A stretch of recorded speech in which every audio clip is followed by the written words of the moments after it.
The Logitech Crayon stylus became the first choice of Apple-approved stylus, apart from the Apple Pencil, when it was announced at Apple's iPad-centered educational event in Chicago earlier this year.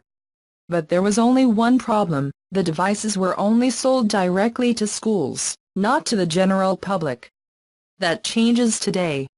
Logitech announces that it will now sell the Crayon to everyone through Logitech and Apple stores starting today, and with more general availability at other retail stores in October.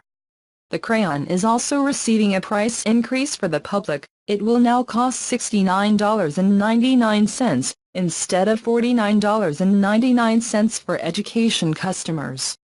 The rest of Crayon remains the same. You do not need to pair via Bluetooth, but you can still measure the angle, manage the rejection of the palm, and offer an accuracy comparable to that of the pencil.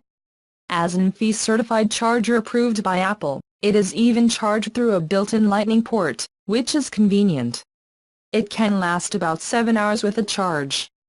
Logitech says the Crayon is only compatible with Apple's latest 6th generation iPad, not the iPad Pro or previous iPad models.